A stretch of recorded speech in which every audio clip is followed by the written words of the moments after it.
You're tuning in to the Black Hollywood Live Network, featuring news, interviews, and commentary on all things Black Hollywood. Hollywood redefined. From Los Angeles, California, presented by Maria Menounos and streaming live thanks to Akili Technologies. This is Black Hollywood Live, Geek.Nerd Tech, featuring a weekly roundup of tech news and gossip. Black Hollywood Live, Hollywood redefined. You're listening to Black Hollywood Live. And now, the host for Black Hollywood Live, Geek.Nerd Tech.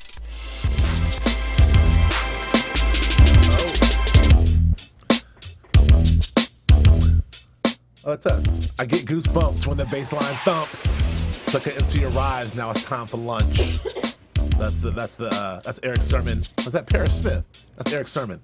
From your customer. Yeah. Which is the song that's playing right now, which means it's time for Geek Nerd Tech. We're back, with a show that breaks down nerd culture, tech news from a black and brown geek perspective. Yes, we do. We are back. We've been gone for a minute.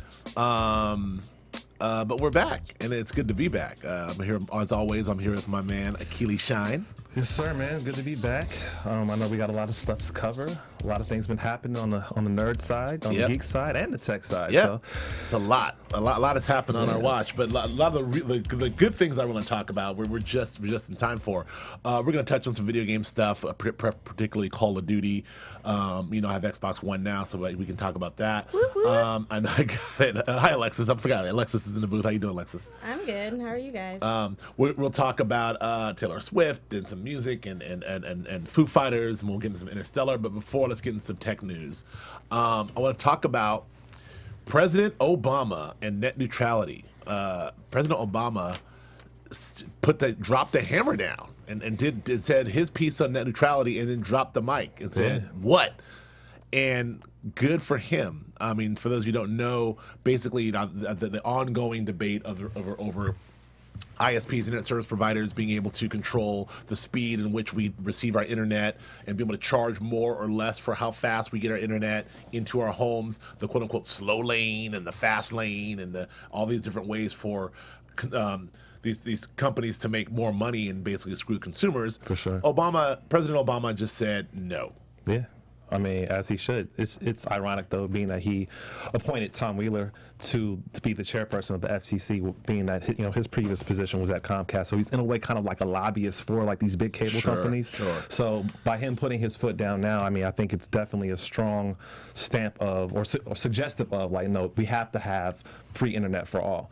And I mean, clearly in the history of the FCC, more than 4 million people have left comments about, why they think that the internet should be free for all. So, I mean, clearly it's a groundswell of protest and act of what they call net activists or whatever to ensure that, we have access to information and communication, and we shouldn't be charged or content shouldn't be prioritized because a company wants to make a little bit more money than the next company. The internet ecosystem has to be free, has to have a free landscape. So absolutely, I think it's the exact right thing. It makes the most sense. And 4 million comments is a lot. Can you imagine scrolling down that comment section? 4 million comments.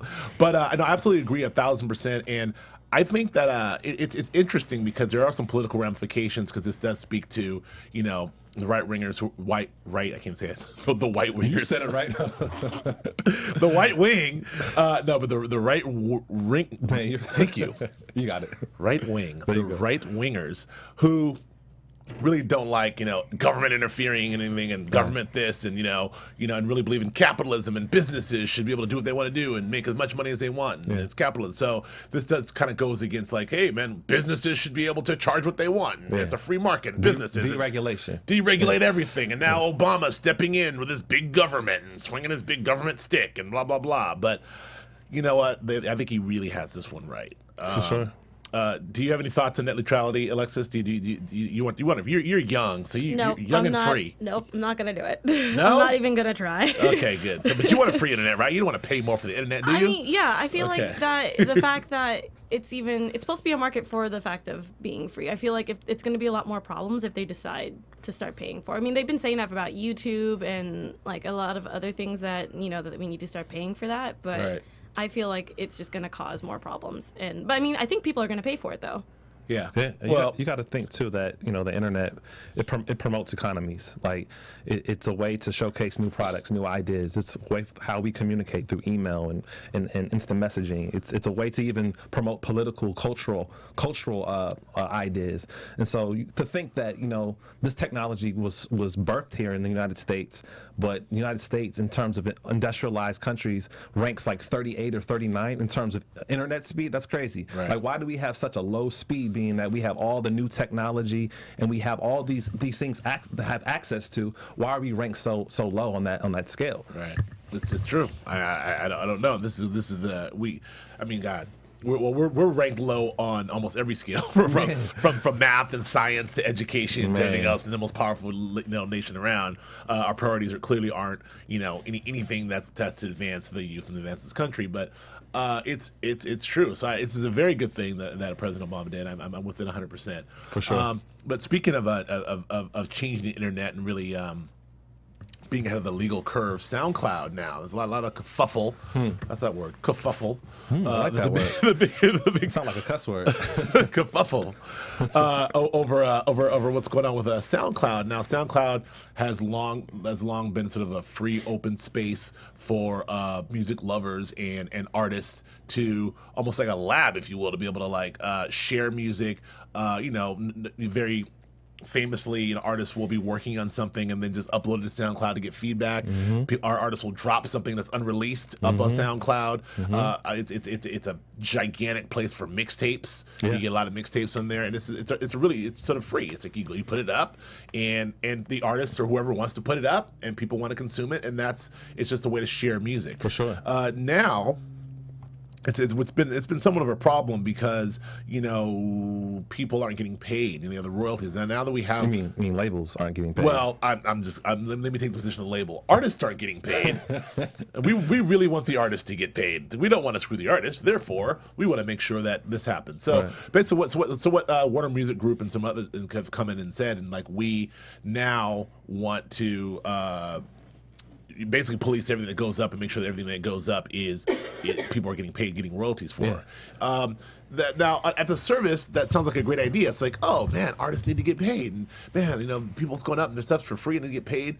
But it's really not about the artist, is it? Of course not. It's about the labels. Of course. So there's a lot of debate around this, and people are saying this is going to ruin SoundCloud, and this is a bad thing, and. There's an article we posted up that we have that talks about to everyone from some artists and DJs and everyone sort of giving their opinion. And for the most part, people aren't with it. What do you think? Not at all. I mean, I think this is definitely a story of old thinking versus new thinking. Old thinking being that you go through the traditional ways of promoting, selling, recording a record through a record company. Right. And the new way of thinking is exactly what SoundCloud was in its inception. You make something, you throw it up, and people can go there. It's a hub for discovery. It's a hub for you to promote your artistic whatever it is. Right. And so I think because it's so successful in the sense that an unknown artist in their home could be a known artist in a week through this portal, it threatens the old infrastructure. Yeah. And so they want to be able to have their hands into it. So I think a few suits got into SoundCloud's front office, so to speak, Yep. and they want to be able to make as much money as they can. And I think that you got to think. I think there was a statistic that said that every minute there's every minute or something there's 13 hours worth of music being uploaded to SoundCloud. Yeah. So you got to think how powerful that tool is for people. It's very scary for the quote unquote powers that be and the people. I mean, this is like you said, this is that battle that's been going on ever since Sean Fanning and Napster. Ever since we figured out how to download music for free, and the art and labels not getting paid for that. This is the thing that sort of started the death of the CD and the death of the record stores, the Tower Records and the warehouses and all those things. And now it is something because I do believe that this is sort of art that people that it costs money to put these records out theoretically and to promote these records theoretically. And so people want to figure out how to get compensated for these. But I think that it's really about coming up with a new model because really, music is art. If you want your art to be seen, you make your art. You want people to see it, as many people to hear it and see it as possible. You put it out there, and then if people want to you've got to figure out another way, another streams of revenue for people to purchase this stuff, whether it's shows or merchandise or added value and some other things, and that's what all these artists are doing. And I think the artists are pretty much okay with that. It's the industry that's not okay with that. That's the thing. Like with SoundCloud, there's a lot of independent artists, a lot of unknown artists, a lot of unsigned artists. So of course, this is perfect for them, the perfect avenue for them. And a lot of these artists are using a lot of samples from signed artists or from legendary artists, and so that's why the labels are trying to tax that. Like you can't use that sample. Right. You got to pay for that. And so I think that's the problem, because no one's going to pay SoundCloud a subscription for SoundCloud to listen to unsigned artists or unknown artists. Who's going to do that? I'm not going to pay money for someone I don't even know. Yes, and no one's going to pay a subscription to SoundCloud just so they can hear a mixtape that has a sample from from Nina Simone, from 1975. No one's going to do that. Not at all. So I don't know. It's sad, but it's back into that. It's the whole thing. It's really what we talked about. The internet is a place is a gigantic place, unwieldy place of free information and free ideas, that it's so far ahead of the business curve and so far ahead of the legal curve that we see the legal curve trying to not lock it down and make it a one thing. We see net neutrality trying to come in and like control the internet. Now we see the record industry coming in and trying to control the internet. The internet is a beast that can't be controlled. It's an unwieldy beast. I can't do it. There he goes. He showed up. Joe showed up. No, so we're against this. So I don't know. This is one question. How do you think this is going to change the way? Do you think artists will find another way? Or will there be another SoundCloud? There will be some geek like you or me that will develop something new that will facilitate the needs of artists. Like artists aren't going to go for that. Like we're gonna. I mean, that's how we evolve. We're going to figure out another way, another technique to be able to get our information out in a way that's fluid and respectable to ourselves. Sure. Without the grimy hands of the major labels or whatever. Right. One last question on this guy. What about the relationship between the major label and the artist? I mean, I guess what I'm saying is that the major label, as we know it, for up and coming artists, is becoming less and less of a necessity. The major label is still needed, and you can make the argument that the major label is not even needed for the large artists, the Taylor Swifts and the Jay-Z's and the U2s. They don't need a major label either. U2s went straight to Apple, whatever. They can what is the fate of the major label? Because there's no more independent labels anymore. All these labels are part of larger groups, Warner Music Group or Universal Music Group. So is there a place for the major label moving forward? I mean, I think the place is to protect their intellectual property. That's what this battle is about. Intellectual property, the publishing. From 2014 back down the day. Exactly. Just, so everything from Glenn Miller or whatever, all the way up until now. That's what they're trying to protect. For sure. Because it's not about new stuff. Nah. Yeah. I mean, in publishing, clearly, like you've already suggested, publishing and performance is where the money's at. It's not really in sales. So if someone is promoting their brand using someone else's intellectual property, no, I'm going to tax you for that. You got to pay me for that. And that's what they're after. Yeah. And SoundCloud is the portal to be able to do all these mashups and all these collaborations for free. Yeah. And they want to put a stop to that. Yeah, and this is why you'll see, this is why you see more and more of these festival type things, because for those artists who can't do a giant tour, if you can't do a giant, not everyone can do a multi-city tour. Well, not everyone can do a multi-city tour like arena tour, 17,000 people. People can't do like a House of Blues 800-seater tour. Yeah. So if you're an artist and you want to, Coachella helps. The Coachellas of the world help those artists to be able to come in there and do 12 minutes or a half hour and then get paid to go do the festival circuit. And that's kind of I think that's the way of the future. Absolutely. You'll be seeing more festivals as well. Absolutely. Interesting. Okay. Well, moving on. We're going to talk about Interstellar later, but the real life, space movement here. Something really amazing happened. I love this. In Wired had the headline on Wired was, "Holy shit, we landed on a comet." And I agree with that. I mean, the idea just intellectually, we're going to land on a comet. Like, what? Like, I can't wrap my mind around that. The fact that we actually did that, shot a spacecraft into space, found the comet, identified it, zoomed towards it, harpooned to it, reeled it in and landed on it, and now is currently taking samples and drilling down and stuff. That's crazy. That's right. Man, that is super crazy to think that this comet, which is flying out in space some 300 million miles away, that we have the intelligence to be able to use math, science, physics to launch this device into space. Yeah. have it orbit around the sun at the same speed to match the same speed of the comet, and then land on it. Yeah. Like that is huge. Yeah. That's like mind-boggling. That's mind-boggling. The timing is all, you know, like, and it worked. I mean, again, a shout out to math and science and engineers, because, you know, one wrong calculation. Yeah, it's over. All that, you know, one wrong, like, I forgot to carry the one or what.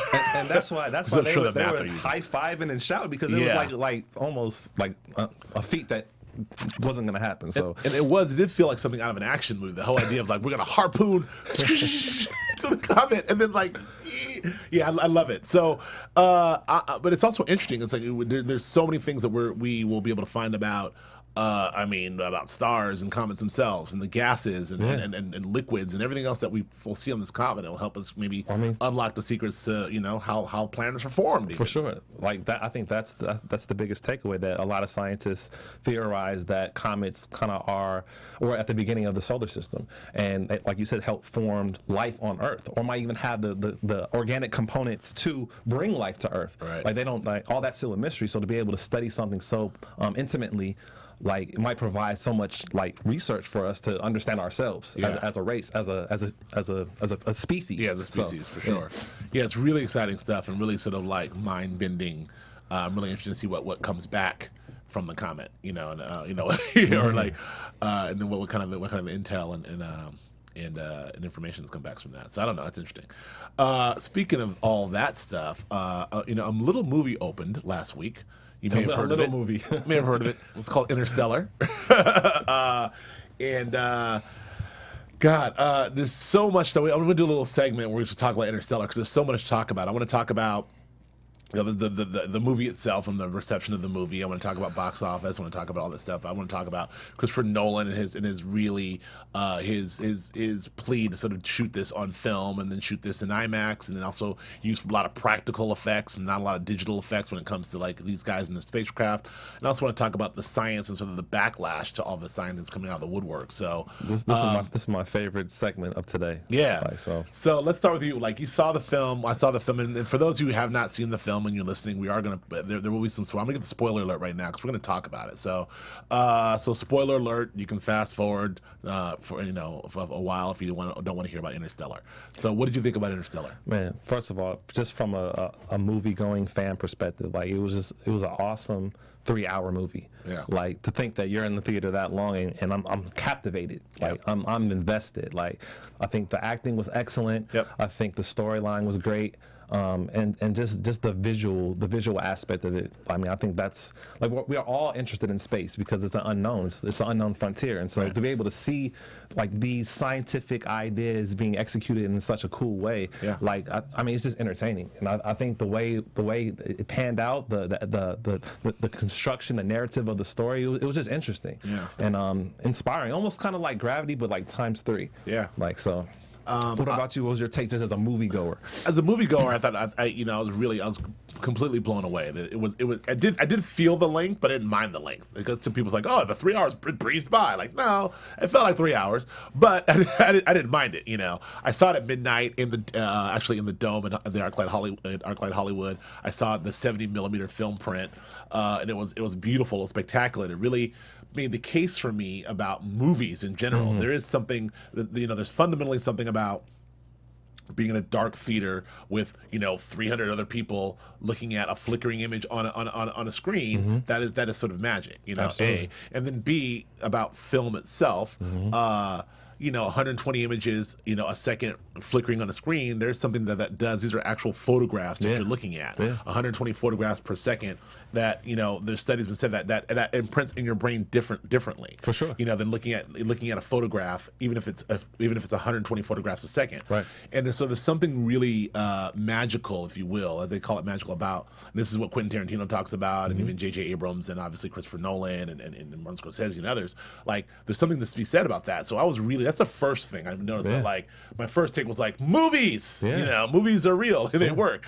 As far as the film, you know, I loved it. I love the whole first, you know, I like the I don't call it the old future, but the whole idea of that we're in the movies that like take you into the future, but then the future feels like the past. It takes place on this farm, and it's very grounded in sort of like, you know, very little technology at the beginning, and it feels very like, you know, this is middle America, agrarian society, Americana type of imagery, symbols. Yes. So simplistic life. Simplistic life, and then but then the first half, when dealing with that and grounding it in that world, and then taking it from there to be able to tell this family story about a father and daughter and a son, and be able to ground in that world, and then be able to instantly take it not out of that world and then expand the world that we think we know into something ridiculously the fifth dimension. I mean, something that you can't even wrap your head around. Seriously, was spectacular. Just as just as that.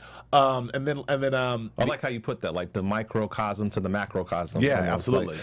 It was really something. And then obviously I think the acting was superb. I think you know, Anne Hathaway is the truth. I mean, her monologue about love in that movie is like just like the way she delivered it. It was like, you know, she's worth every penny. You know, and McConaughey's solid, believable. Yeah. Michael Caine is solid. The surprise astronaut, who one of our favorite actors, who we love, is Damon. Solid,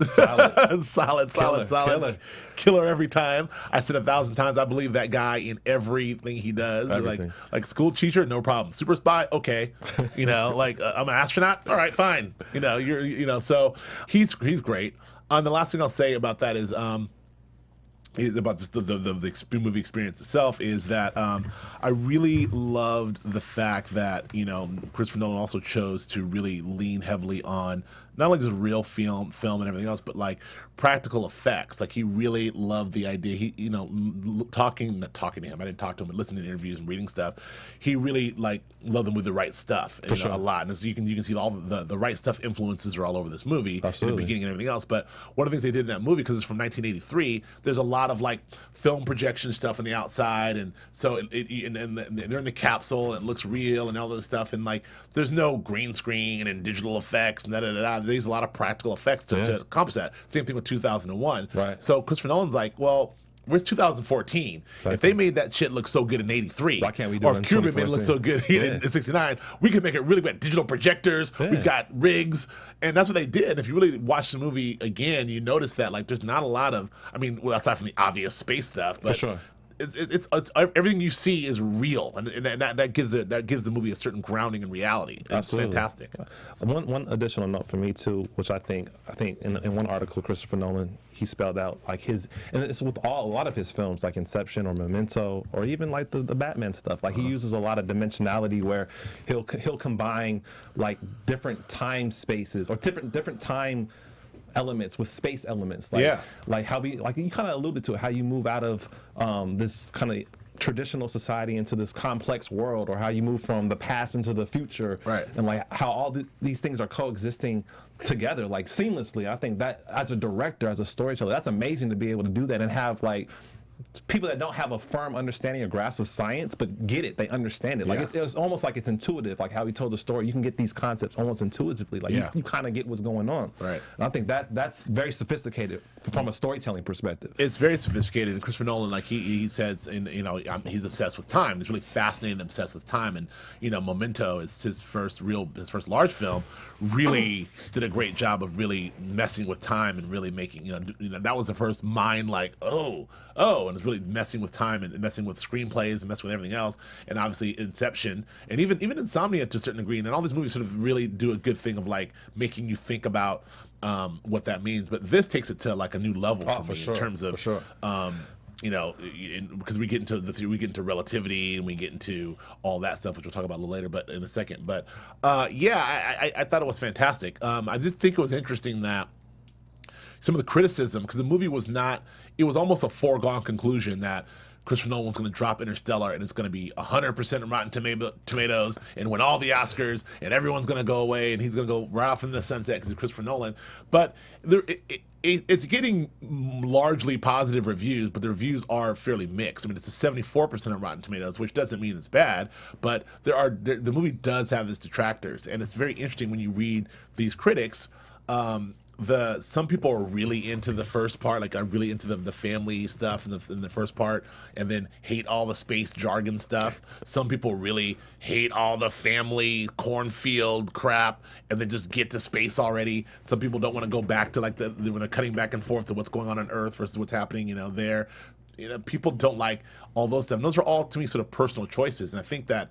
To me, that speaks to Christopher Nolan's ability to, if you have people who love this really, I love this part, people who love this part, it's all in the same movie and all executed so well. Yeah, that's something that is, That's huge. That's huge to be able to, like you said, include all those elements. I mean, you can't please everybody. So nope. I think, but I mean, just the fusing of all those stories and interpersonal relationships and all these like dynamics, like it's sophisticated. It's like so layered. It's so layered, and I think that's why I appreciate it, because it's not just like a straightforward narrative. Like it has symbolism. It has like a deep subtext to it, and I think that's I look for art in all spaces for that, and so I think that's what resonates with me just as a person that experiences it. I think that's what makes high concept art, where you can look at it in many different dimensions, and that's what he provided in this movie. Yeah, I think so. Well, and then one of the other major criticisms, the other criticism of the movie is the science, and I gotta tell you, I'm fatigue isn't a word. I'm really getting sick and tired of people criticizing the science of movie. Like, this has become a thing now. Like, that's good because because of the internet, people. Well, we'll talk about this. Okay. I don't want it. It's a film. Look, let me just lay this out. Christopher Nolan, and Michael Mann's this way too. They're very technical directors, right? One of the criticisms with Christopher Nolan is he's so technical and so everything. He doesn't have as much soul. Maybe he's not as good with actors. Maybe he's not as good as emotion. And some of the emotional stuff with the daughter, people like, doesn't really play right because Christopher Nolan doesn't know how to do emotion. He's all technical. Okay, whatever. I don't agree, but I get that criticism. Same thing with Michael Mann gets a lot of that because Michael Mann's so technical. His movies are just perfect. So I get all that.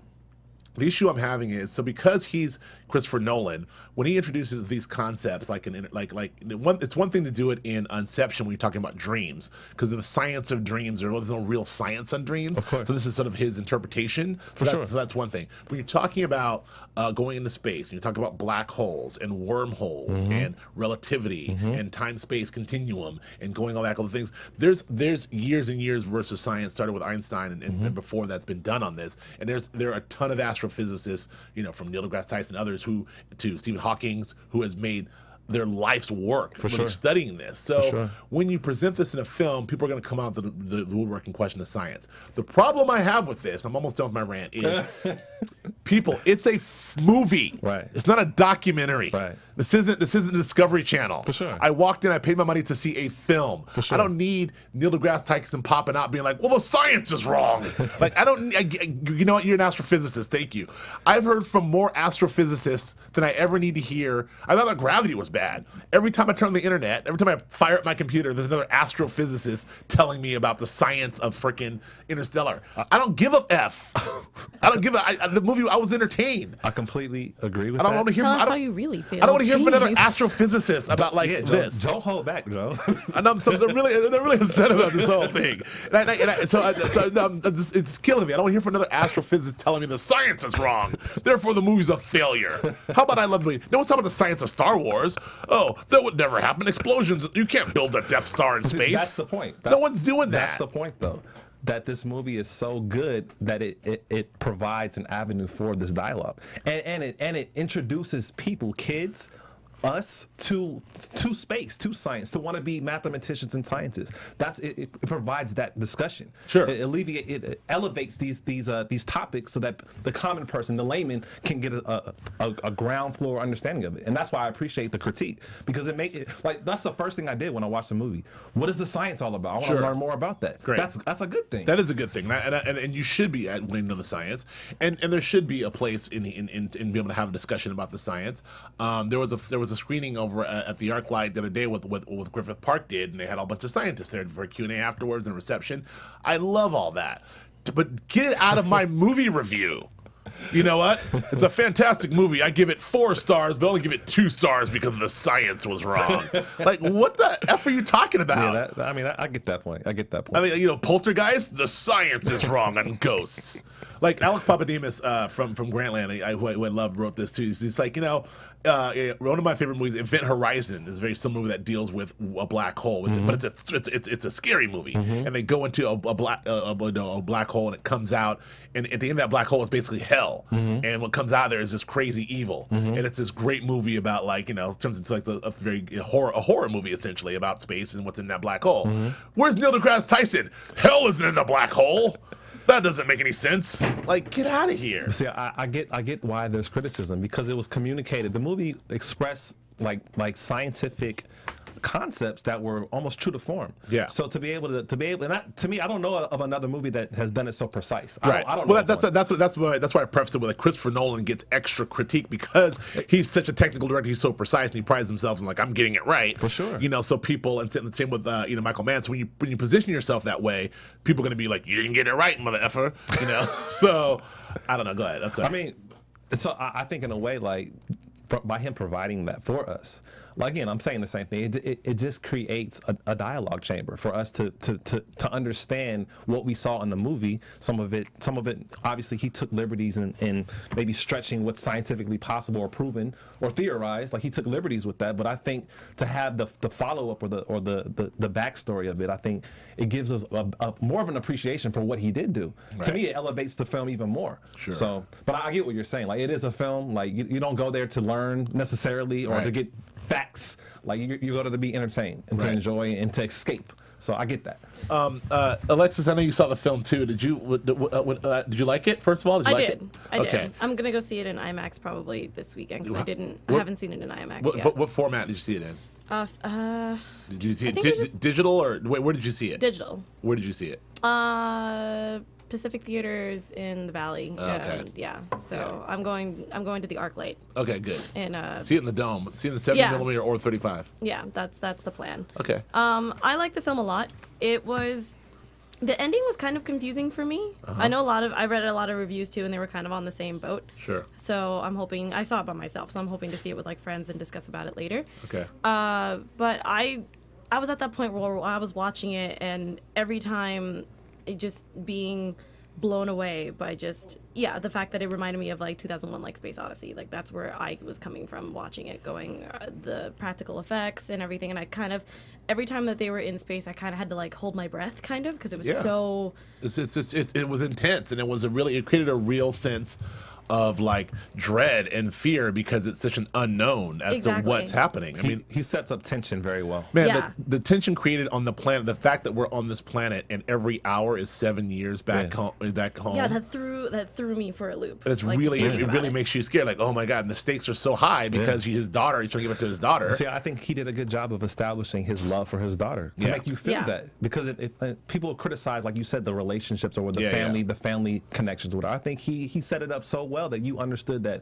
Matthew's character really loved his daughter, and vice versa. And so when that fact came out, like, you were like, man, that kind of hit us. Like, that stuff. He's got to get back. And I haven't felt this. I mean, I was saying this before, and this really dates me, but I just remember like the feeling, actually sitting in the theater and feeling that actual stressed out sort of dread. I haven't really felt like that in that way since Empire Strikes Back in 1980. Nice. Being in the theater I'm dating myself, as a 9-year-old kid, like watching Empire Strikes Back, and then when watching Luke's hand get cut off and him like hanging on the edge of the Cloud City, and I'm like, wait a minute, this movie's almost over.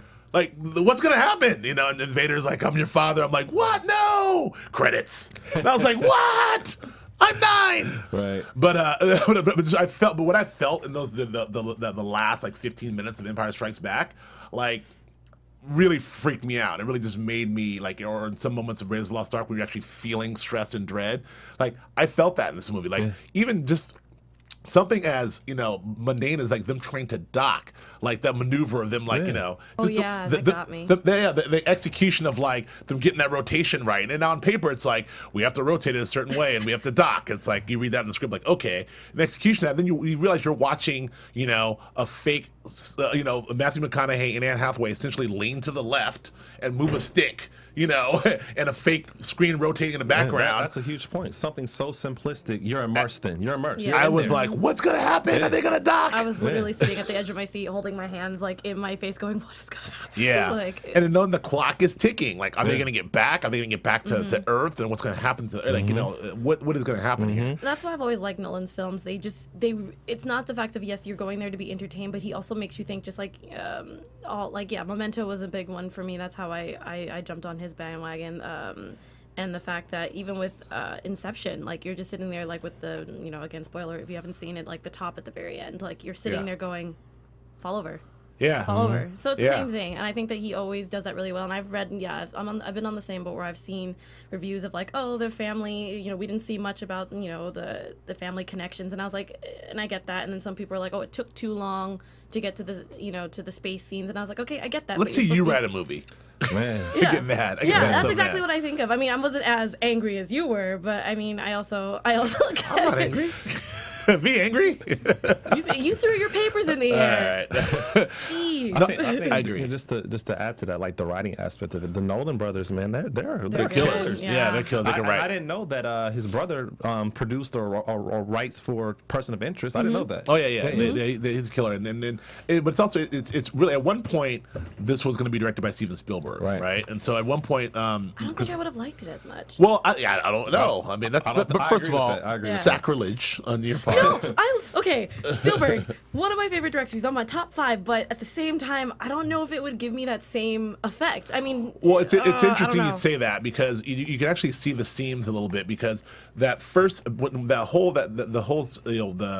the wonder, that whole first part of the first third of the movie, which is the cornfields and the family, and that's very Spielbergian. Yeah. For sure. And I think that, like, and I forget Christopher Nolan's brother, but like he said, the Nolan brothers said that was written with Spielberg in mind. For sure. Yeah. And if not, it was definitely like the sort of homage. You see that in a lot of J.J. Abrams' work. Yeah. You know? Like, actually, his brother, like you said, wrote the script for Spielberg, and then he passed it to Chris. Yeah, and then Chris put his funk on it at the end. Exactly. So like the first half does feel Spielberg, but then once they leave space, it's like it's very much a Christopher Nolan take on that. For sure. Which you see, and you know what? I'll take it. Spielberg and Nolan.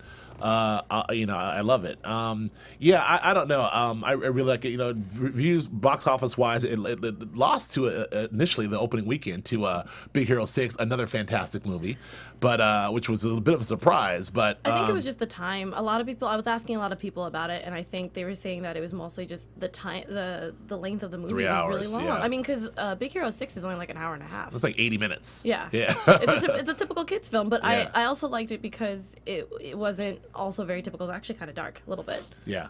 I loved it. I love. We'll talk about that. Well, we'll talk about that. But I loved it. But yeah. So overall, I just think that the one thing I realized watching this too. The last thing is, as a creative, it's just one of those moments where it is a really sobering moment for me, where I realize as a creative, like I don't know that I can ever execute on this level. Now I know.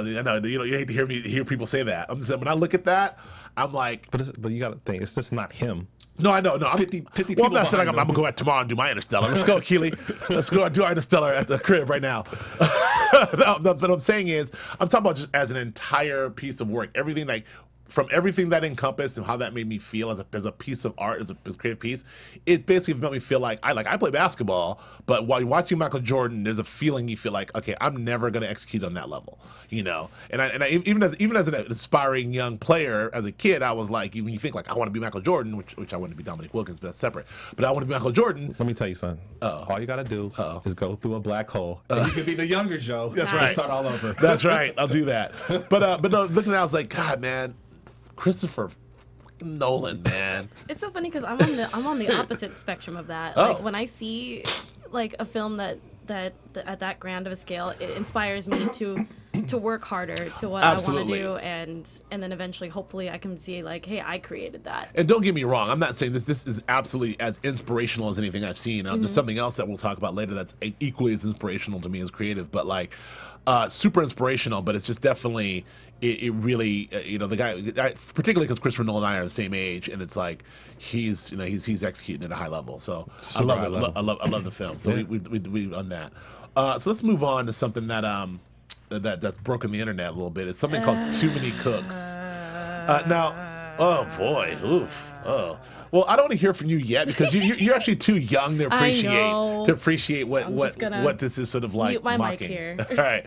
So for those of you who don't know, Too Many Cooks is something that appeared on Comedy, on Comedy Central's Adult Swim. Now we know Adult Swim has their normal block, which is around midnight, 11 to 1, and it has this sort of, it mines a very specific part of Generation X pop culture, and sort of lives there and does that a lot and does it very well and sits there for that, and also talks to some millennials as well with some really cool millennial humor. But then they have this other spot that they do, which is like around somewhere between like 3 and 5 in the morning, which it doesn't say anything on the cable. It just says paid programming. They put like really weird stuff on. Like you think those stuff is weird, okay? They put the really weird stuff at 4 in the morning, and it's only for the stoners who wake up at 4 in the morning and are like, what is this? So one of the things they put on is something called Too Many Cooks, which is this 11-minute. No, it's going to be 11. It feels like it starts off like the beginning of an 80s sitcom, spot on, 80s sitcom intro, and then it just goes on and on to something really more and more bizarre and interesting and absurdist and funny, and it's this really absurdist humor. That's it. And it's really weird and scary, well executed, and so it's gone viral, and it's about 2.5 million hits on YouTube now in a week. Yeah. And it has completely broken the internet with like tons and tons of discussion, like who did it, who's the guy, how they do it, and it's all Too Many Cooks. There's reviews, there's after shows of Too Many Cooks breaking it down, like Man, not just that. There's Twitter handles. Of all the individual character. I mean, it's really it's the internet at its best and worst. So the first thing I want to say to this is I saw it and loved it and freaked out because I'm this is right in my wheelhouse. I'm a Generation X child of the '80s. I saw it. I laughed. I didn't freak out. I freaked out. I was like, oh, it scared me, and it made me laugh, and it made me uncomfortable, and then I thought it was interesting and funny. But the concept of waking up at 4 in the morning, being up at 4 in the morning, and just having that on your flipping to the TV and seeing that, and then watching it, like it would bug you out. What is this? Yeah. Because there was no like, this is a parody or that. Like seeing it on the internet doesn't have the same effect. Like watching it on YouTube is just flipping on your TV and having it be on, and then being like, and then there's no explanation. I agree with that. Like, what did I just see? The delivery method. The delivery method for me. If I saw it at that time on my TV and it was just random, I'd probably have a different reaction versus me, learning about the story and then watching it on YouTube. But I mean, my take, it was funny. Like it was completely ridiculous. But to me, it's like whatever. Well, look, but this is what I want to talk about. What I want to talk about is not the execution of the thing itself, but I want to talk about the internet, the effect of the internet, for sure. and how people, because how most people are consuming this now is they're reading a bunch of either reading a bunch of think pieces about it, which is a think piece on freaking Too Many Cooks is already like makes me shoot myself in the face. The internet, but like reading all these think pieces, all these interviews or Twitters, whatever, and then going, what is this? And then going back and checking it out, being like, what's the big deal? It's stupid. Like that's not how it's supposed to be consumed. For sure. You have this effect with movies too, when people are like, the twist is so crazy, so twisty, twist. Go see it, and you watch the movie like, where's the twist? Yeah, because they set the expectation so high. Then when you see it, it's like, oh, this is what everyone's shouting about. Right. I mean, so I get that, but I mean, if I looked at it objectively, which I tried to do, right. Like, I mean, it was funny. I'm not even gonna say it wasn't funny. It was very entertaining, and I tried to imagine if I was watching it, exactly how they programmed it. The to delivery be. method, but it makes it so great for me. It is so ridiculous. It's just like, come on. Like, but you don't like absurdity. I like. I do, but Rainbow Smart shooting rainbows out of his hand. All right. So what was your takeaway from viewing 11 minutes? Absolutely nothing. What did you take away from it? I took away a smile. It has no calories. It has no protein. No, it was cotton. It was internet cotton candy. Ate it and just evaporated in my brain. But I love it. It makes me smile. I want to ask. I hate to ask. As a uber millennial, what did you think of this, Alexis? I'm not an uber millennial. I mean, jeez. That's an old guy talking. Yeah, obviously. Just kidding. No, it was more along the lines. I'll take it. No. I'll take it. It was more along the lines of I was in like what Akili said. It was like, oh, look at this. This is so funny. You're gonna love it. Oh my god. And I was like, okay, fine. I'll watch it. And I got 2 minutes in, and I was just like, what am I watching? I'm not even on drugs, and I don't even like this. Like, I don't know. I tried to watch the whole 11 minutes. I kept stopping at like 3, 4, 5 minutes in, and I was like, I can't do it. I'm like you. I started watching. I got to the 6th minute. I'm like, I don't want to watch this anymore. But I'm like, I invested 6 minutes. I might as well go all the way. Right. I'm proud of you because I can't do it. I tried so hard. There is something to be said about, and I agree. There is something to be said about just experiencing the way. And kudos to the execution of the way he conceived it and the way he put it on, the way it's perfect for that time. Like literally, again, flipping through the channels at 4 a.m. and this is on with no explanation. It's like I think it's just really, really brilliant. Yeah. And it's just like how I don't want to see Interstellar on my phone or on my laptop. Like I don't want to see too many cooks after reading 1,000 think pieces on Slate and Grantland, and then go into this and being like, oh, what's the big deal? You know. For sure. But anyway, that's that. So that's that. Another thing that's also breaking the internet is Taylor Swift. Man, Her album 1989, and I don't want to talk so much about the album itself, but I can't. I think the album's solid. I like the album. I think the album's very good. It's a very, very good pop record. I think there's probably 7 singles on there, 7 like hits on that album, and it's all poppy, catchy. I think it's just produced within an inch of its life. I think her execution's great, whether or not it's my kind of music or not. But I will say I enjoy it. You know, as a 40-year-old man, you know, I don't know. I'm just smooth as glass there, Joe. But I loved it. I do like it. But what's more interesting about it is all the internet chatter about liking it. About, you know, sort of like, I hate to admit it, but I love this. You know, Saturday Night Live did a bit about, you know, liking Taylor Swift. There's all the conversation is more about. It's just so trendy to be like, yeah, I like the Taylor Swift album, or the Taylor Swift album is actually good. It's really, I have a different takeaway. Go ahead. It has nothing to do with her artistry. It has to do with her business acumen as a person that's able to connect with her fans. She does it in a way that's unlike any other artist that I know of. Sure. Like she's hands-on, intimate. Yeah. Like she'll drop a comment to a random fan, or she'll do some random giveaway, or show up Kevin somewhere. Hart does in a different medium, but Kevin, you know. But at this level, like she has, what is her hashtag called? Taylorking, Taylor lurking, or whatever. Hashtag Taylorking. That's crazy. Like, I'm just gonna be on your Instagram, a random fan, and here you go. Yeah, that's tight. So when you tweet at her, what do you say? I say, my friend is a little old, but he would love to have a private concert. Yes. Oh, dear.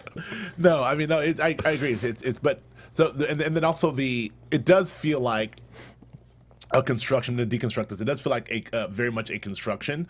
Like it does. I mean, look, she's from the Nashville school. She's from Nashville. Nashville is all about, you know, taking the artist over here, taking the songwriting duo here, and then the producer here, and then and it's a factory. That's the way Nashville works. Nashville doesn't work as Nashville's not a singer-songwriter town. It's not an auteur. It's not a, not a Prince couldn't be thrive in Nashville. It's like.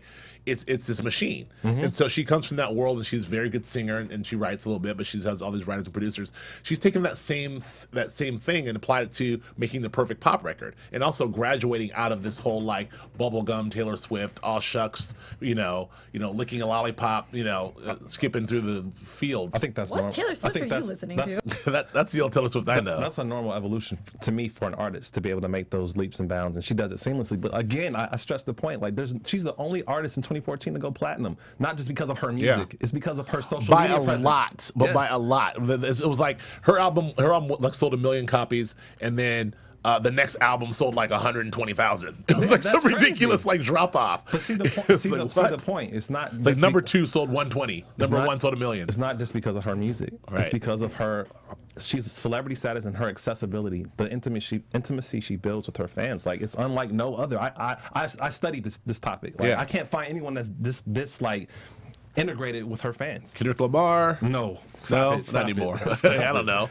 Okay, that's interesting. That's an interesting pros because she's definitely connecting on the level in this climate, in this day and age. And think about it. Like there was a write-up about fans that I guess her album obviously was downloaded before it was released, and the fans were like, "We're not going to download it. We're not going to listen to it because we're that diehard." Yeah. And they created like a kind of like a message board telling other people not to download the album. Don't do this to our Taylor. She has an army, dude. We're gonna wait until she releases it to us officially. Hey, man. Good for her. She's killing the game, man. She's killing the game. I mean, look. World tours. The haters gonna hate. Writes her own songs. Oh my word. Almost 30 times platinum. Yeah, I'm not mad at it at all. No, I'm not mad. I love the album. What do you think of this album, Alexis? I personally have only listened to a little bit of it. I haven't finished it all the way through. I usually am not a Taylor Swift fan. Okay. I'm not gonna say that I ever hated her because I do agree with Akili. I think that her love for her fans is huge, and I've liked her as a person. Her social life's a little sketchy for me. Oh yeah. But sure. I mean, that's where she gets her material to write, and it's always been on point. But at the same time, like I can't be like, woo, Taylor Swift. Like I can't do it. I don't know. It's not part of like my genre of music, but I respect her as an artist because she works really freaking hard. I just respect her, again, her business acumen, because in this landscape where it's very difficult to sell records, like, I mean, she pulled out of Spotify. Like she's a enterprise, a brand unto herself. She doesn't need a digital service to promote or sell her music. She has that much power that she can do that, and it just shows like how she's built that over years by being loyal to her loyal list. And I think like most celebrities are in the cut. Most celebrities, have someone handling their social media for them. Like she's actually doing it herself. Yeah. Like you don't find so many artists that are doing it at that level and consistent. And I think that's why people respect her and love her. And I take that note to like other marketeers that want to promote their product or whatever. Like I think that's how you have to be to really be successful with whatever you're promoting. You have to be hands-on, and that she's a prime example of that. Yeah, I completely agree. Yeah. I'm not. I'm not mad at her at all. You can't be. We know that already. I love her. All right, so move on. Who I really love, what I'm really freaked out about, as much as I'm excited about Interstellar, I'm equally excited about Foo Fighters' new project, Sonic Highways, the TV show, the docu-series, and the album, and sort of the blend, the ambitious sort of project of blending them both.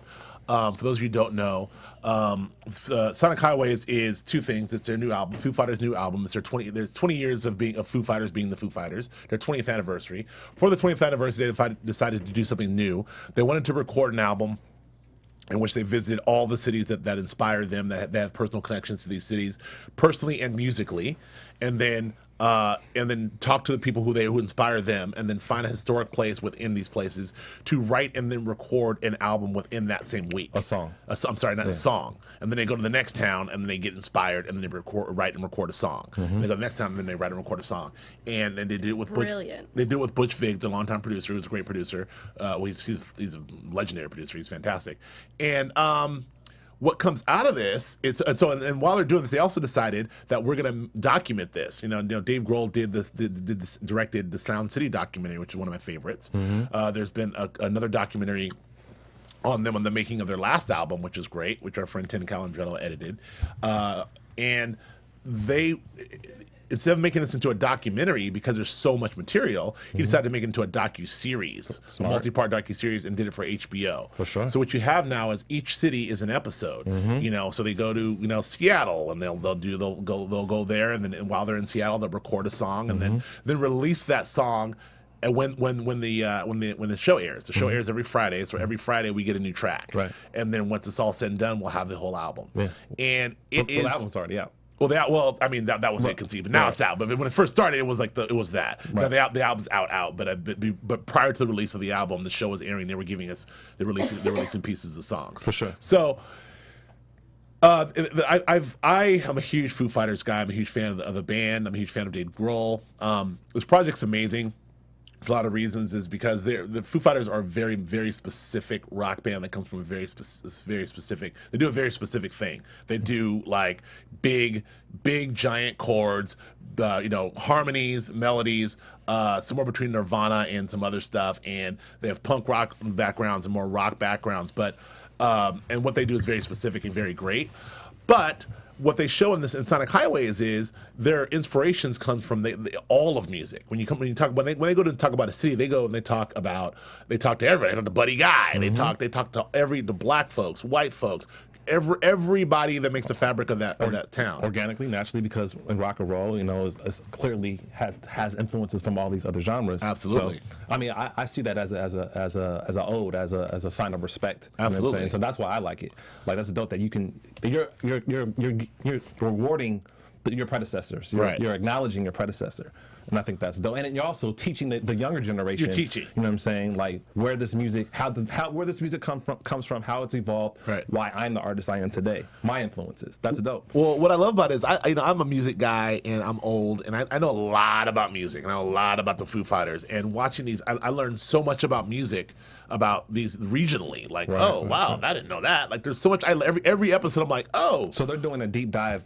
They're doing a deep dive. Like when they go to Chicago, they're doing a deep dive. They'll deep dive on Buddy Guy. They'll talk to Buddy Guy. And back in Stax Records, blah, blah, blah, blah, blah. And Chuck Berry said this and da-da-da. And then they'll talk to some crazy punk rock, punk rock kid. When they're Washington, D.C., they're talking about the punk scene in Washington, D.C. They're talking to Bad Brains and all these folks from Minor Threat and all these people from D.C. deep in the punk scene. And then they'll talk to the DC go-go movement. They're talking to Trouble Funk, and they're talking to all these folks who are like go-go. It's Dave Grohl talking at a go-go show, like, it's crazy. And then they'll take all of that, everything they've learned, and they go into some usually historic studio, and they'll write a song and record it. Yeah. Same thing with Nashville. They would deep dive Nashville with Dolly Parton and Zach Brown. New Orleans episode come out yet? No. Okay. So far they did Chicago first, then they did D.C., and Pharrell was in D.C., Virginia, and everybody they did D.C. Then they did Nashville, which was one of my favorite episodes, which is great, because I learned so much about Nashville and the culture of Nashville. For sure. And Zach Brown, and I came out of there like a Zach Brown fan. I came out of there like, I Spotify'd like 10 albums off of this episode of this series, and then they did in Austin, and then tonight is Los Angeles. Gotcha.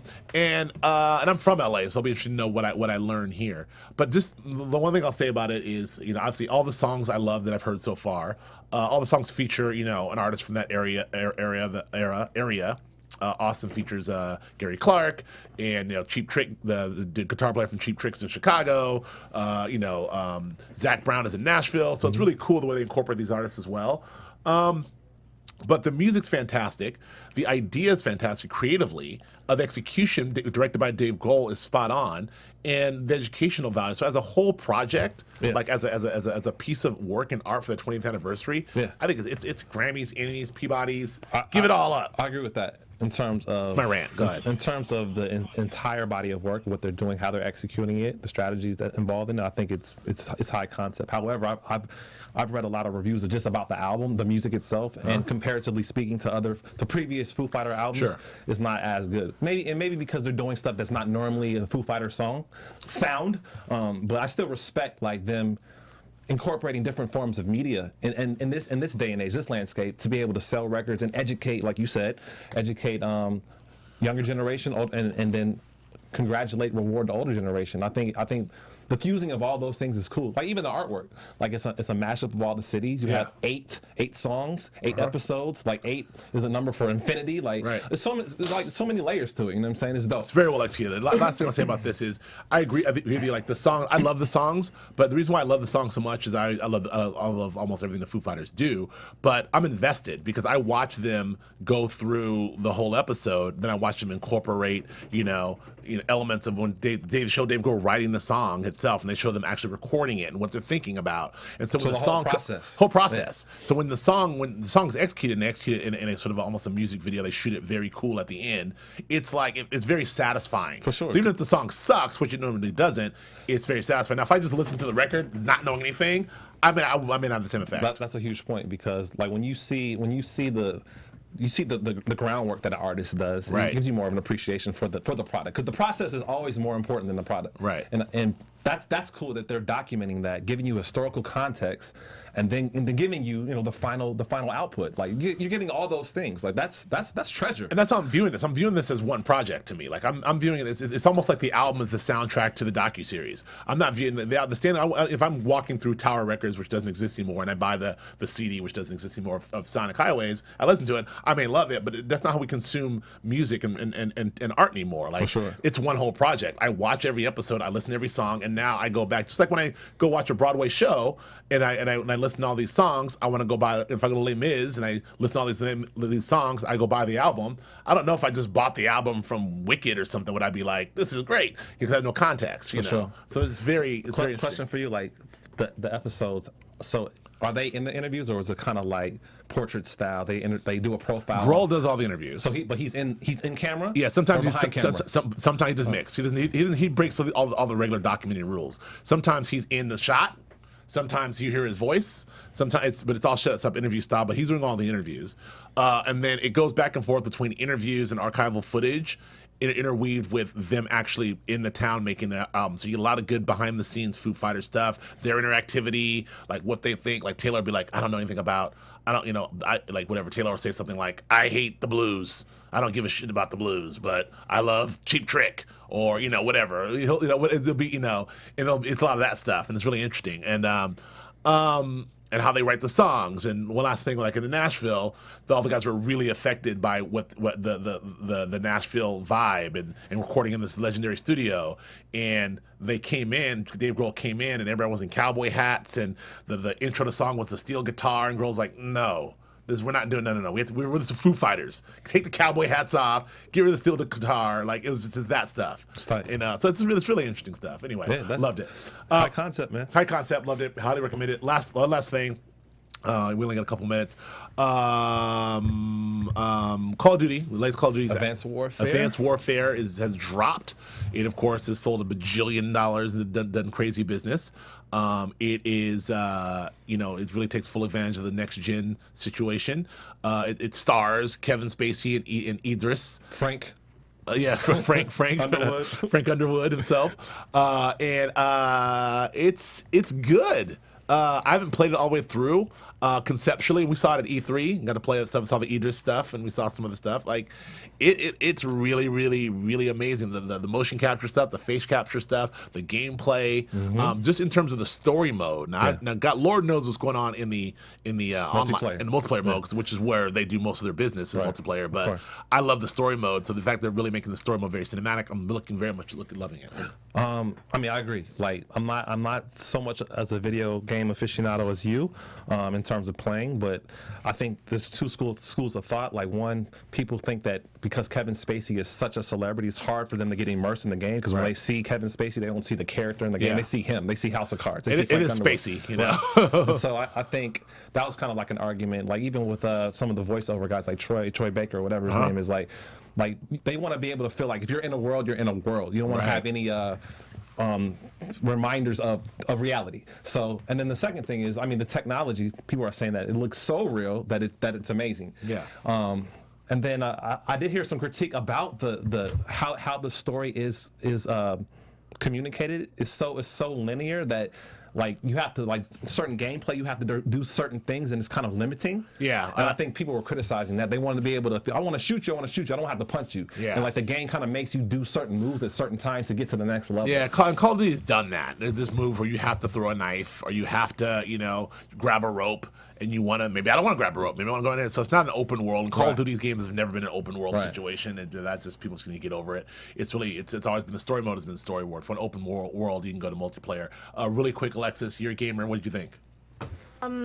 I thought that it was, I thought it was really good. Right now, I think the campaign is much deeper, and I've always been a Kevin Spacey fan from House of Cards and all of his other acting, career, but I'm more amazed at the fact that it looks like I'm watching a movie as I'm playing. Yeah. Like, the cutscenes are just well ridiculous. Done. Yeah.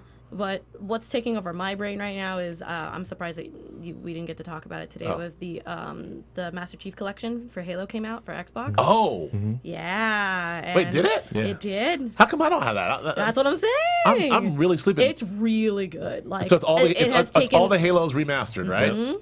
I need to pick that up. Yeah, it literally has taken my video game heart. Like, that's where I'm at right now. Okay. It's so good. All right, cool. I need to peep that out, and maybe that's something you can do, Akili, because you're an old Halo guy. I am. It's so good, guys. When we get that $1 million, then we could do that. Okay, we'll see. I think that's it for this week, man. That's a lot. We got a lot in there. Akili, where can we find you, sir? You can find me on Instagram and Twitter at Akili Shine, AKILISHINE. What about you, man? Where you at? I'm on Twitter and Instagram at Joe K. Braswell. And and Alexis, where can we find you?